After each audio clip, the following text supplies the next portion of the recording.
సమిష్టి కుటుంబాలు, బెస్టీ కుటుంబాలు ఇది అందరికీ తెలిసిన విషయాలే. మళ్ళీ మనం ఒకసారి గుర్తు తెచ్చుకున్నాం. మీ అందరికీ నచ్చితే లైక్ చేయండి, షేర్ చేయండి, కామెంట్ చేయండి. సమిష్టి కుటుంబాలు అంటే తెలియని వాళ్ళు ఎవరైనా ఉన్నారా అంటే మన జనరేషన్ కాకుండా మన అమ్మమ్మ జనరేషన్ కావచ్చు, మన అమ్మ జనరేషన్ కావచ్చు, ఇలా వాళ్ళకైతే ఉమ్మడి కుటుంబాల గురించి చాలా బాగా తెలుసండి. ఇప్పుడు కూడా ఉన్నాయి చాలా, అంటే కొంచెం పల్లెటూరులో అయితే చాలా అద్భుతంగా ఉమ్మడి కుటుంబాలు, దాని విలువలు అందరూ చాలా హాయిగా ఆనందంతో ఉన్నారనమాట. కానీ మళ్ళీ మా జనరేషన్ వచ్చేటప్పుడు కూడా ఉమ్మడి కుటుంబాల విలువ అంతగా తెలియలేదన్నమాట. ఇంకా మా తర్వాత ఇంకా అస్సలు తెలియలేదన్నమాట. ఎందుకంటే వాళ్ళలో ఉమ్మడి కుటుంబాల్లో ఉన్న ఒక యజమాని అందరినీ సమానంగానే చూసేవాడు అనమాట. వాళ్ళలో ఒక యజమానికి సపోజ్ తండ్రి అనుకో, వాళ్ళ చెల్లెల్ని, అట్లాగే వాళ్ళ పుట్టిన తరపున కావచ్చు, అత్తిన తరపున కావచ్చు, వాళ్ళ అన్నదమ్ముళ్ళు కావచ్చు, అందరినీ సమానంగా చూసేవాడు అనమాట యజమాని. కాబట్టి అక్కడ ఎక్కడ పొరపాట్లు లేవన్నమాట. ఎందుకంటే మా బావ చాలా గొప్పవాడు, మా మరిది చాలా గొప్పవాడు, ఇలా ఉండేవాళ్ళు అనుకునేవాళ్ళు. ఎందుకంటే బావగారి ముందర కనీసం లేచి నిల్చోవడానికి కూడా భయపడతారండి, అత్తగారి ముందు నిల్చోవడానికి కూడా భయపడేవారు. అంటే ఆనాటి విలువలు అలా ఉన్నాయమ్మ. కానీ ఇప్పుడు అసలు అవి ఏమీ లేదనమాట. దేనికంటే నిజంగా కాలాన్ని బట్టి ధర్మం మారుతుందా, లేదా ధర్మాన్ని బట్టి కాలం మారుతుందా, ఇది కూడా నిజంగా మనం బేరీ చేసుకోలేమండి. ఇది ఎవరి మనసులకు వాళ్ళకి తెలిసిన పచ్చి నిజాలన్నమాట. ఒకప్పుడు నిజంగా పండగ వచ్చిందంటే ఆ పల్లెటూరులో ఆ వాతావరణాలు చాలా అత్యంత అద్భుతం అనమాట. ఎందుకంటే 10 రోజుల నుంచి సంక్రాంతి లేదా దీపావళి వస్తే నాకు తెలిసిన మా రాయలసీమ మా ఊర్లో కూడా అమ్మవారికి పెట్టుకునేవారు, కేదారేశ్వరం అమ్మవారికి పెట్టుకునేవారు. కాబట్టి 10 రోజుల ముందే బియ్యం నానబోయడాలు, ఎవరన్నా ఏదన్నా అరిసెలు అలా వండుకోవాలంటే పక్కన వాళ్ళంతా వచ్చేవాళ్ళు, హెల్ప్ చేసేవాళ్ళు. వాళ్ళే అసలు ఆ ఇంటి యజమానితో సంబంధం లేకుండా అందరూ తలావకు చేసి ఆ ఇల్లు ఎలా ఉండేదని కలకల్లాడిపోతూ ఉండేదన్నమాట నిజంగా. కానీ ఈరోజు పల్లెటూరులో కూడా అందరూ స్విగ్గీలు ఆడించుకోవడం, లేకుంటే ఇంకా బయట స్వగృహాన్ని పెడుతున్నారు కదా, అలా తెచ్చుకుని, ఎందుకంటే ఎవరు తినట్లేదు అని ఒక మాట చెప్పుకుంటాను. నిజమే, తిన్నా తినపని ఇప్పటికి కూడా పల్లెటూరులో ఒక సేరు బియ్యమైనా సరే వేసుకొని అరిసెలు చేసుకునే వాళ్ళు ఉన్నారండి. అలా ప్రతి పండుగను ఎంజాయ్ చేసే వాళ్ళు ఉన్నారు. కాకుంటే నేనేం చెప్తానంటే అన్నీ డబ్బులతోనే ముడిపడి ఉన్నాయి అని అనుకోవడం పొరపాటు. అందరూ ఆనందంతో ఉండాలి. మనం ఇప్పుడు మన పెద్ద పేరు పెట్టేస్తున్నాం, గెట్ టుగెదరు అని పెట్టేసి ఫ్రెండ్స్ కలుసుకుంటున్నామే, కానీ బంధువులతో కలవట్లేదు. ఒక తోడుకోడలు కావచ్చు, తర్వాత ఒక మరిది గారు కావచ్చు, బావగారు కావచ్చు, వాళ్ళ అన్నదమ్ములు కావచ్చు, ఇవన్నీ అంతకుముందు వాళ్ళు చిన్నప్పుడు ఎంత కలిసిమెలిసి ఉంటారు అనండి. నాకు చాలా నా జీవితమే మీ అందరికీ ఒక ఎగ్జాంపుల్ అనిపిస్తుంది. మా అమ్మకి 4 అనమాట. మేము 2 ఆడపిల్లలు, 2 అబ్బాయిలు. అలా అమ్మా నాన్నకే మంచం అనమాట. మిగతా మేమందరూ కింద చాప వేసుకొని మళ్ళీ సరదాగా కబుర్లు చెప్పుకుంటూ నవ్వుతూ మాకు నిద్ర ఎప్పుడు పోయామా అని కూడా తెలియదు అనమాట. అలాగే ఒక గిన్నెలో అన్నం పెట్టుకొని ఆ గిన్నెలో ఇంత అన్నం పెట్టేసుకొని చక్కగా కలిపి తలా ఒక ముద్ద తినేవాళ్ళం అనమాట. నేను పెద్దదాన్ని కదా, నేను పెట్టేదాన్ని, లేదంటే వాళ్ళు పెట్టేవాళ్ళు. ఇలా ఆ బంధం తలుసుకుంటేనే ఇంకా మళ్ళీ అలాంటి చిన్ననాటి జీవితం వెళ్ళిపోలేమో అన్నంత చాలా ఆనందం వేస్తుంది అనమాట. అయితే పెద్ద అయిన తర్వాత ఏమైంది మరి ఎవరన్నా అంటారా అంటే మరి ఎందుకు వస్తాయో కూడా మార్పులు తెలియదండి మనకి. నిజంగా ఇది కలియుగం కదా, కాబట్టి మార్పులు వస్తాయి. నాకు అనిపిస్తుంది అనమాట, ఒక తల్లిదండ్రుల దగ్గర ఉన్న బిడ్డలు ఆ తల్లిదండ్రి ఏం చేస్తారంటే ఒక 1000 రూపాయలు కావాలన్నా, ఒక 10,000 కావాలన్నా, ఎంత కావాలో అనుకోండి, ఆ డబ్బులంతా 2 బిడ్డలకు అక్కడ ఏం కావాలన్నా వాళ్ళ అవసరాలకు తల్లిదండ్రే ఇస్తారు. కానీ అప్పుడు తల్లి దగ్గర వచ్చి అమ్మ 500 ఇవ్వని ఆ పాప అడుగుతుంది, లేదా కొడుకు అడుగుతాడు, లేదా తమ్ముడు అడుగుతాడు, ఇలా అందరూ అడుగుతారు. అదే పెళ్ళయిన తర్వాత మనం కూతురుకో లేదా కొడుకు, లేదంటే ఇంకా చిన్న కొడుకు లేదా పెద్ద కొడుకు లేదండి ఇలా ఇచ్చి చూడండి, చాలా ఘోరం అండి. ఎందుకంటే ఇదిగో నీకు అన్నంటే ప్రేమ, లేదా తమ్ముడంటే ప్రేమ, అక్కంటే ప్రేమ, నీ చెల్లెలంటే ప్రేమ, ఇలాంటివి వస్తాయి. అదే మాట మన చిన్నప్పుడు ఎందుకు అడగలేదు మన తల్లిదండ్రులని? అడుగుతారు, ఇప్పుడు కూడా అడుగుతారు. ఏమనంటే నాకు ఇదిగో నీకు చిన్న కొడుకు ఇష్టం, నీకు పెద్ద కొడుకు ఇష్టం కాదండి. తల్లికి బిడ్డలందరూ సమానమేనండి. నిజంగానే కొంత ఉండొచ్చు, నేను కాదని చెప్పను. కానీ తల్లికి ఇక్కడికి వచ్చేటికి బిడ్డలందరూ సమానమేనండి. కానీ బిడ్డలు మాత్రం సమానం కాదు తల్లి అండి. మరి చూడండి, 6 నెలలు కొన్ని చోట్ల నేను వింటూ ఉంటాను, 6 నెలలు మా ఇంట్లో ఉంటుంది అమ్మ, లేదంటే 6 నెలలు తమ్ముడి ఇంట్లో ఉంటుంది, ఇంకా లేదంటే 3 నెలలు వాళ్ళ ఇంట్లో ఉంటుంది. ఇలా మాటలు వింటూ ఉంటే ఒకసారి చాలా నాకు బాధ అనిపిస్తుంది అనమాట. ఎందుకంటే తల్లి వాళ్ళిద్దరిని విడదీసి 6 నెలలు వాళ్ళు ఉంచుకోవడం ఏంటి, 6 నెలలు వీళ్ళు ఉంచుకోవడం ఏంటి, అసలు పిచ్చి కాకుంటే. మరి అదేవిధంగా మిమ్మల్ని కూడా అలాగే చిన్నప్పుడు అంతే మరి వాళ్ళెంత బాధపడి ఉంటారు, నా వల్ల కాదురా అని చెప్పి అనంటే ఆ పిల్లలు ప్రయోజకులు అయ్యేవాళ్ళే కాదు కదా అనిపిస్తుంది. కానీ నిజంగా అత్యంత అద్భుతంగా బిడ్డలు కూడా ఈరోజు తల్లిని అద్భుతంగా చూసే, తండ్రిని అద్భుతంగా చూసే బిడ్డలు ఉన్నారండి, కాదని చెప్పను. కానీ ఇది ఏదైనా సరే రుణానుబంధం మీద కూడా ఆధారపడి ఉంటుందండి. ఆ అక్క చెల్లి తీసుకోండి, చిన్నప్పుడు ఒక తల్లి బిడ్డలు, ఒక తల్లి పాలు తాగి ఇద్దరు పెరిగిన అక్క చెల్లి కూడా వాళ్ళిద్దరికి బంధాలు లేవు. ఎందుకంటే అక్క బాగుంటే చెల్లెలకు ఈర్ష్య వస్తుంది, చెల్లెలు బాగుంటే అక్కకు ఈర్ష్య వస్తుంది. లేదా వాళ్ళిద్దరికీ బాగున్న అవతల వాళ్ళు ఏదో ఒకటి తీసుకొచ్చి అక్కడ పెట్టడం, లేదా వాళ్ళిద్దరిని విడిదీయడం, ఇలా చూస్తారనమాట. అదే అన్న తమ్ముళ్ళు కూడా అంతే, వాళ్ళకి ఏం వచ్చిందండి, అంత చిన్నప్పటి నుంచి కలిసి మెలిగి చక్కగా ఒక తండ్రి నీడలు, ఒక తల్లి నీడలు, ఆ తల్లి పెంపకమే కదా.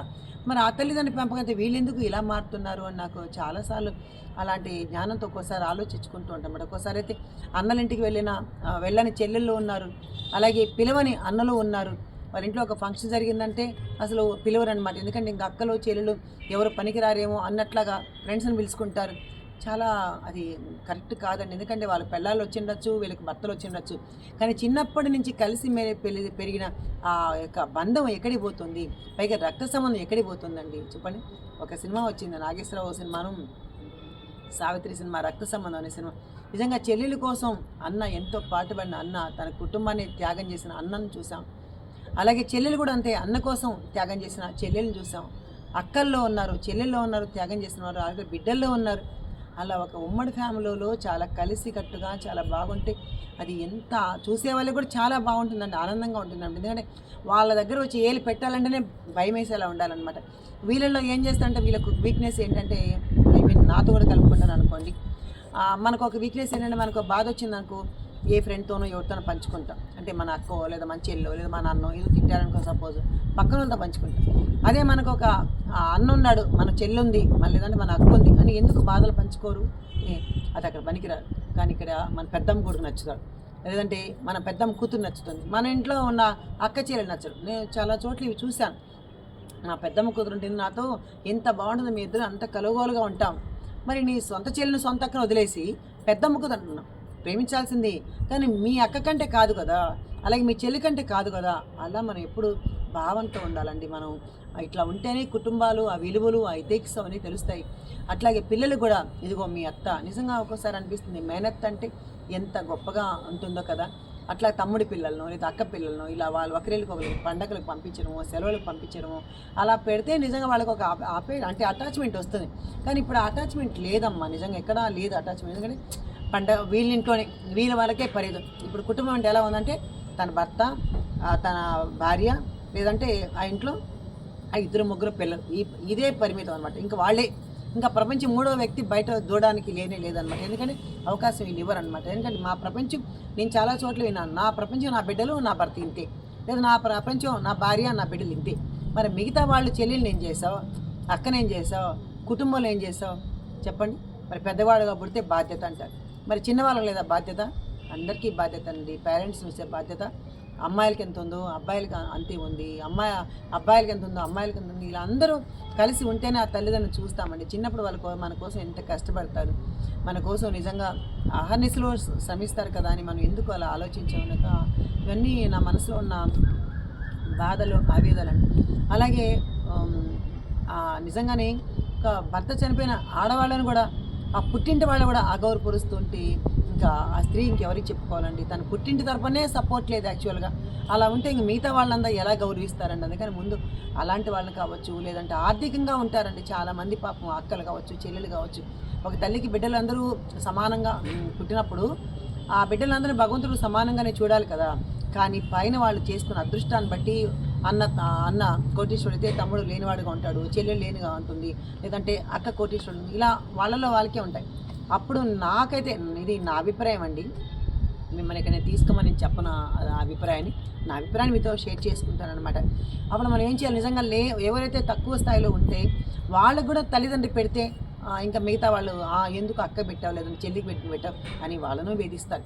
పోనీ వాళ్ళ ఆ యొక్క అన్నలు కావచ్చు, తమ్ముళ్ళు కావచ్చు, అలాగే చెల్లెలు కావచ్చు, అక్క కావచ్చు, వీళ్ళు కూడా నలుగురు ఎలా ఉండాలంటే, అరే మా అక్క చాలా కష్టంలో ఉంది అని చెప్పి ఎవరికో తీసుకెళ్ళి ఇవ్వడం కాదని ముందు మన వాళ్ళకి మనమే ఇచ్చి వాళ్ళని ఉద్ధరించుకుంటే అత్యంత అద్భుతం అండి. కానీ మనం అలా చేయమే. ఎందుకు చేస్తాం? మనం ఎప్పుడు వేరే వాళ్ళు నచ్చుతారు, మనకి పక్కన వాళ్ళు నచ్చుతారు, పక్కన అక్క నచ్చుతుంది, పక్కన చెల్లి నచ్చుతుంది, కానీ మన చెల్లి మనకు నచ్చదు. అలాగే మన అక్క మనకు నచ్చదు, పక్కన వాళ్ళ అక్క నచ్చుతుంది. కాబట్టి అట్లా ప్రతి కుటుంబంలోనండి ఏదో ఒక రకంతో మానసిక బాధ, మానసిక వ్యధ. వాళ్ళు ఒక కష్టం చెప్పుకోవాలి, ఒక నష్టం చెప్పుకోవాలి, ఒక సంతోషం పంచుకోవాలి. అది బంధువులతో కూడా పంచుకునేటట్టు. అందరూ ఏంటంటే ఆ బంధువుల కంటే ఫ్రెండ్స్ మేలు అనుకుంటారు. కాదండి, బంధువులు కూడా మనకు అందరూ అవసరమే. బంధువులతో కూడా మనం ఎప్పుడు విడిపోయి బతకలేమండి. ఎందుకంటే ఫ్రెండ్ అన్న వస్తాడు, అవసరానికి రాకుండా ఎలా ఉంటారు, వస్తారు. కానీ అంతకంటే ఎక్కువగా బంధువులతో కూడా మనం ఉండాలి అని నాకైతే చాలాసార్లు అనిపిస్తూ ఉంటుంది. కానీ మాకైతే మా బంధువులతో అయితే మేము చాలా దూరంగా కృష్ణా జిల్లా వచ్చేసాం నా తిరుపతి నుంచి.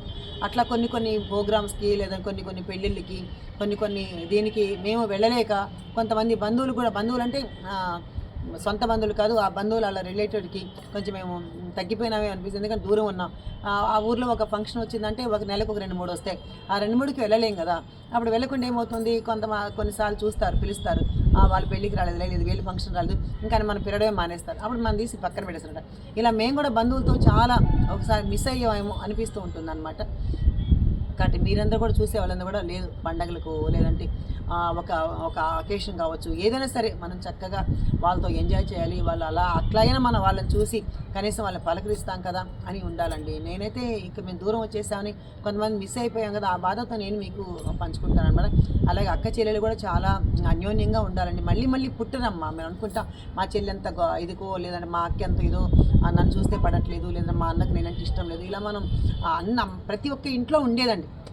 లేని ఇల్లు ఎక్కడ లేదండి. ఎందుకంటే ఆస్తుల గొడవలోనే అన్నదమ్ముల గొడవ, అలాగే బంగారం గొడవల్లోనే అక్క చెల్లెలు గొడవ అనమాట. కానీ నిజంగా మనకు కాదు ఇది, ఎందుకు ఈ ఆస్తులను మనం కట్టుకెళ్ళిపోతామా, ఎలా వస్తామో అలాగే కదా పోతాం అనుకుంటే ఏ బాధ లేదండి. అలాగే బంగారం ఉంది, అక్క చెల్లెలు ఉన్నారు. చాలా ఇళ్లలో కోటీశ్వరులను చూశాను.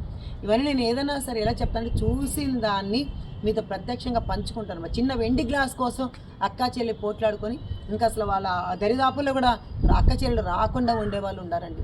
చిన్న వెండి గ్లాస్ ఎంత అండి? అక్క తీసుకుంటే చెల్లెలు తీసుకుంటే ఏమండి చెప్పండి? పోనీ లేదా అంటే శుభ్రంగా కోటీశ్వర్లు, దానికోసం అక్క చెల్లి విడిపోయిన వాళ్ళు ఉన్నారు. అలాగే అన్న తమ్ముడు చిన్న ఆస్తి కోసం విడిపోయిన వాళ్ళు ఉన్నారు. ఒక్కరి ముందుకు వెయ్యాల, తీసుకుంటే ఎవరు తిన్నాడు, వాడు నా తమ్ముడేగా తిన్నాడు, లేదా నా అన్నే కదా తిన్నాడు, లేదా నా అక్కే కదా పెట్టుకుంది, ఏమని అనుకుంటే ఏది ఉండదని. కానీ మనం అలా ఉండవన్నమాట. మనకి ఎప్పుడు కాదు అది ఎవరికి డబ్బు వస్తే ఎవరికి చేయదండి, నిజంగా అది కరెక్ట్, ఎవరికి చేయదు. కానీ ఇక్కడ భగవంతుని చేరాలంటే మనం ఇవన్నీ కూడా త్యాగం చేసుకుంటూ ముందుకు నడిస్తేనే భగవంతుని మన దగ్గర ఉంటుంది. అది కూడా అసూయి కదా నిజంగా. మనము అరిషడ్ వర్గాల్ని వదులుకోవాలి, దాన్ని ఇంకా పెంచుకుంటూ పోతే మనం ఏమి చేయలేమన్నమాట. కాబట్టి దాన్ని మనం పెంచుకోవాలా, తుంచేయాలంటే దేని మీద వ్యామోహం పెట్టుకోకూడదు. మరి వ్యామోహం లేకుంటే గొప్పవాళ్ళు ఎలా అవుతామంటే ప్రతి మనిషి కూడా నాది కాదు, నేను ఎలా వచ్చానో అలా పోతాను, దానికోసం నేను చెల్లెలతో విరోధం పెట్టుకోవాలన్నా, అక్కతో విరోధం పెట్టుకోవాలన్నా, బిడ్డలతో విరోధం పెట్టుకోవాలన్నా అనుకుంటే మనం అంతా మంచిగా ఉంటుంది. పండగలకు కలుసుకోవచ్చు, పబ్బాలకు కలుసుకోవచ్చు, అలాగే ఒక అకేషన్స్, ఒక పెళ్ళిళ్ళు కావచ్చు, దేనికైనా సరే మనం అటెండ్ అవ్వచ్చండి. కానీ అక్కడ ఏమవుతుందంటే లేని చెల్లెలు చూస్తే అక్కడ నామోషి అన్నకి, లేదంటే ఒక లేని అక్కని చూస్తే అక్కడ నామోషి అన్నకి. అన్న వదిన మంచి కారులో దిగుతారు, పాప మా చెల్లెలికో లేదా అక్కకో వాళ్ళకు ఉండదు, వాళ్ళకి అక్కడ పెద్ద గ్రేట్. ఏంటండి ఒక తల్లికి పుట్టిన బిడ్డలు ఎలా ఉండాలంటే ఒక అక్క కష్టం వచ్చింది చూసి నేను ఉండానరా అని చెప్పే ధైర్యం చెప్పే అన్న ఉండాలండి. అలాగే అన్న కష్టం వచ్చింది నేను ఉండానన్నా అని చెప్పే ధైర్యంగా చెప్పే అక్క ఉండాలి, లేదా చెల్లెలు అండి. ఇట్లా ఉంటే మనం నిజంగా ఎప్పుడు ఎవరు విడిపోరండి. కానీ ఎంత బాగున్న అక్క అయినా సరే తమ్ముడిని చూడదండి, ఎందుకంటే వాడు అలాగే ఉండాలి. కాబట్టి నేనే గొప్పగా ఉండాలి అలా అనుకుని మనం అడుగు పెట్టలేమండి. కాబట్టి ఈ సమాజంలో చాలామంది అలాంటి వాళ్ళు మనకు తగులుతూ ఉన్నారు. మా కుటుంబంలో మనశ్శాంతి లేదు, మా కుటుంబంలో చాలా గోలగోలగా ఉందని మనం రొటీన్ మాటలు చెప్పుకుంటాం. ఎందుకు గోలగా ఉందంటే నీలోనే ఉంది ఆ దుఃఖం, నీలోనే ఉంది ఆ సంతోషం. నాది కాదు ఏది, నేను ఏమైంది తింటే తిని వాళ్ళకి అని మనం కానీ అనుకుంటే అంతా మన సంతోషం. కానీ మనం అలా అనుకోవాలంటే త్యాగం కావాలి. ఆ త్యాగం కావాలంటే ఆ మోహం పోవాలి. ఆ మోహం దాంట్లోనే కొట్టుకుంటూ ఉన్నాం కదా. కాబట్టి ఈ వీడియో చూసిన ఎవరైనా మనలో అలాంటి వాళ్ళు ఉంటే మనకు ఏం వద్దు, ఈర్ష అసూయ అవన్నీ వదులుకొని ఏం బాధపడదు. ఎందుకంటే నేను అనుభవించి మీరు చెప్తాను. అమ్మకు 50 కాసులు బంగారం దాకా ఉండేది. అయితే మళ్ళీ మా తమ్ముడే పాపం అన్నీ తనే దగ్గరుండి అమ్మని చూసుకున్నాడు అనమాట. మా చెల్లెలిని ఇద్దరు ఎప్పుడు చుట్టుగా వెళ్ళి హలో అని పలకరించి వచ్చేవాడు. అప్పుడు మా తమ్ముడికి మేము చెప్పాం, దాదాపు ఇంచుకుంటే ఒక 40 కాసులు ఉంటుందేమో, నాకు కరెక్ట్ గుర్తులేదు. అయితే మా తమ్ముడు చెప్పాం, మా తమ్ముడు కూడా ఇస్తానని అట్లంతా అడగలేదు, లేదు మేము చెప్పలేదు. కానీ మేమే ముందుగా ఏం చెప్పాం, నాన్న నువ్వు నువ్వే చూసావు నాన్న, ఈ డబ్బులు తీసుకోను. అలాగని మా తమ్ముడు వేరేగా అనుకోలేదన్నమాట. సరే అట్లా తీసుకెళ్ళి పెట్టారనమాట. దేనికంటే ఎందుకు చెప్తున్నా అంటే, ఇప్పుడు ఆ బంగారం తీసుకొచ్చామనుకో, మనం ఇక్కడే వదిలేసి వెళ్ళిపోవాలి తప్ప మనం ఏం పట్టుకెళ్తామా? ఏం పట్టుకెళ్ళాం కదా. మళ్ళీ ఆ బంగారం తీసుకుంటే అది కూడా మళ్ళీ తల్లికి రుణాల బంధం, మళ్ళీ వచ్చే జన్మలో మళ్ళీ శత్రువు కానీ మిత్రుడు కానీ పుట్టాలి, మనకు అవసరమా? కాబట్టి ఎవరికి ఈ భూమి మీద రుణానుబంధం లేకుండా చేసుకునేంత ఉత్తమం ఏదీ లేదని నా భావన అండి. ఈ వీడియో నచ్చితే లైక్ చేయండి, షేర్ చేయండి, కామెంట్ చేయండి, మీ అభిప్రాయాల్ని తెలియజేయాలి. జై గురుదత్త.